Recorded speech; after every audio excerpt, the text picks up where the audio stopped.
Chapter 7, Capital Gains and Losses. The following forms and publications were used in the research and development of this lesson. Forms and publications are available at www.irs.gov. This lesson will help the student to comprehend the difference between short-term and long-term capital gains. You will be able to know and understand the holding period for property. Identify capital assets. Determine the correct sales price by understanding basis. Know when a primary residence is excluded from capital gain. A capital gain is a profit that results from investments into a capital asset, such as stocks, bonds, or real estate, which exceeds the purchase price. It is the difference between a higher selling price and a lower purchase price. Therefore, a capital loss arises if the proceeds from the sale of a capital asset are less than the purchase price. Capital gains may refer to investment income that arises in relation to real assets, such as property, financial assets, such as shares or stocks, or bonds, and intangible assets, such as goodwill.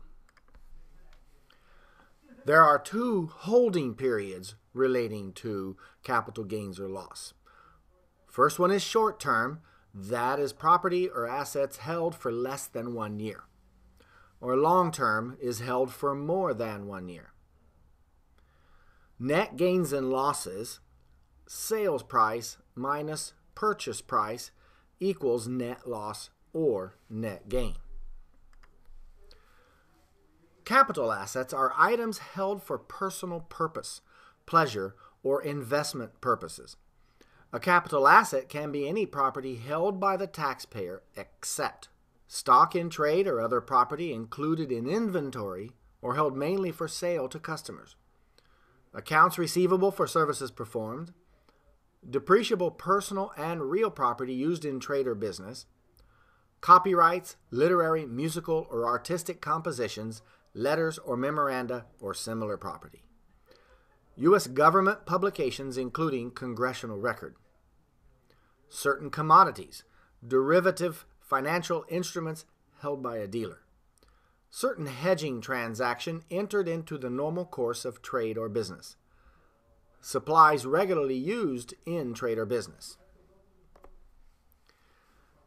Basis is the way to measure the cost of an investment in property and is determined by how it was acquired. And it's important to track that. I purchased my home in 1998. I paid $185,000 for it at the time. And if I should sell it today for $285,000, then I would make a profit of $100,000 on my property. And that is where capital gains could come into play, and I may have to pay capital gains tax on that transaction. Basis also can include improvements. So in the example of my home, I replaced my roof, paid $10,000 for that, replaced my windows, paid $5,000 for those. As these are improvements, I can add that to my basis, and that will lower my income, the difference between selling and purchasing. Any type of sale of capital assets must be reported on Form 8949, Sales and Other Dispositions of Capital Assets. This was radically changed in 2011. One of the challenges with clients who have and own stocks and bonds is when they sold them, they would receive what is called a 1099-B, B as in boy, from their stockbrokers. In the past, though, what we would find is the report, the 1099-B, which does go to the IRS, indicating the sale price of the stock sold, but it would not include the basis or the original purchase price. So additional research would have to be done to get from the broker the original purchase price before we could complete the forms. Otherwise, the taxpayer would be paying capital gains tax on the full amount of the sale price. In 2011, the IRS did finally change the rules, and now, as you can see in this form, you must check box A, B, or C below. A is short-term transactions reported on Forms 1099-B showing basis was reported to the IRS, or B, where the basis was not reported to the IRS, or then C, if there's some other type of transactions and it wasn't reported to you at all on Form 1099-B. It's been very nice to have this form and to see the 1099-Bs coming in with the basis properly reported. There's also another sheet for long-term that also you choose A, B, or C. That information is carried over then to Schedule D to be reported as the totals for either long-term and or short-term capital gains or loss. Good example, I had a client who loved to do day trading, and his 1099-B 2 years ago showed that he had a sale and made about $400,000 in the sale of stock. And there was nothing to indicate what the original purchase price was. We spoke to his stockbroker. They finally sent us the updated information, and once we calculated the purchase price of all the stock sold, he not only did not gain $400,000, he actually lost $100,000. How awful would it have been for my client without that? He would have paid a lot of tax on that $400,000 that he didn't earn, simply because after removing the purchase price or subtracting the purchase price, he had a loss of $100,000. And incidentally, capital gains and loss can only be taken at $3,000 maximum per year. And there are additional stipulations to that. You want to do more research, but for the most part, he would only be able to deduct and will only be able to deduct $3,000 for the next, obviously, 30 years. The gentleman is already in his mid-70s. I don't anticipate that he will be able to continue taking that full amount. Capital gain distributions are paid to the taxpayer by brokerage firms, mutual funds, and investment trusts. It's a form of interest on the stocks you own.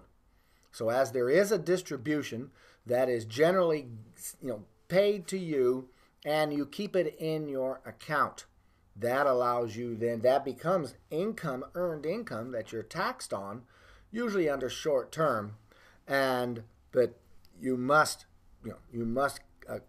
count that and include it in your taxable income. The basis of property, as we were discussing, is a way of measuring the cost of an investment in property and is determined by how it was acquired. If the property was purchased, the purchase price is the basis. Any improvements made to the property are added to the basis, such as my example on my own home. The purchase price plus improvements constitutes the adjusted basis. Other items that add to the basis are expenses of acquiring the property, commissions, sales tax, freight charges. There are also items that reduce the basis, which include depreciation, non-taxable distributions, and postponed gain on home sales. If you sell your own personal residence, there is what is called an exclusion. First of all, you must have owned the home for at least 2 years, and you must live in the home as the main home for at least 2 of the last 5 years. I had a client who had rented. He had owned the home for at least 5 years, but he had rented it out for the past 3 years. And therefore, then I asked him, I said, did you live in it that first 2 of the last 5 years? And he said, yes. So that definitely made a difference because, again, he must live in the home for at least 2 of the last 5 years. It does not have to be the latest 2 years of the 5 years. Could be the first 2. The exclusion of gain is $250,000 for an individual or $500,000 if married filing jointly. So in my example with my own home, If I could sell it right now for $285,000, I would have a gain of $100,000, but I would not have to pay tax on it because as married filing joint, we could exclude the first $500,000. Now here are some more detailed adjustments to basis. On the left, it increases your basis. That would be capital improvements, such as putting an addition on your home. I replaced my entire roof. I replaced all the windows. So if anything and the rule of thumb that I heard that I like is a repair maintains the value of the home. An improvement increases the value of your home or property in general. Decrease, and then of course the other side we have the decreases to basis, exclusion from income of subsidies for energy conservation methods. A lot of these are minor details, but important to keep in mind. Casualty or theft loss deductions and insurance reimbursements, depreciation, and you can look at the entire list. If the property is received as a result of an involuntary conversion, such as casualty or theft or condemnation, the taxpayer can figure the basis of the replacement property similar to or related in service or use the converted property. The replacement property's basis is the old property basis on the date of conversion. Some other is called a like-kind exchange. Another issue is non-business bad debt. For instance, if you had lent your sister $100,000 to start up a business, and not only did the business go under, but now she cannot pay you back. Perhaps she's even disabled to where she can't even work and provide for herself. So this becomes an uncollectible bad debt, and it is owed to me if it was my sister. But in order for me to claim this amount on my taxes, I must be able to show that the debt is genuine. So it can't be word of mouth, oh sure, here you go, here's $100,000. There must be a way to verify it and prove it. Should have some form of a legal contract drawn up with both parties signing, perhaps even notarized to verify its authenticity. Installment sales. Generally, you don't deal much with regular tax returns with installment sales, but once in a while, I have a client that sold a piece of property to someone else and carried the loan themselves. So seller financed is the term for it and can apply to installment sales. An arrangement where some or the entire selling price is paid in a later year. So I'm receiving, if I sold the home and I'm carrying the note and I'm seller financing, then they're paying to me. The interest that they pay me, it becomes income, of course. A property settlement involves the property that the couple obtained before marriage or during marriage. Now, the agreement also may include such issues as maintenance payments to one spouse or even custody of the children. Again, separating and property settlement, and you will do and see some tax returns where the property is technically split between two, and therefore any mortgage interest or any sale of property would result in the split, whether it be a loss or a gain. Well, that concludes in general detail this presentation regarding capital gains and asset. Do complete Chapter 7 online review questions and TPAs. Be sure to pass with a 70% or better to go on, and read Chapter 8. Thank you.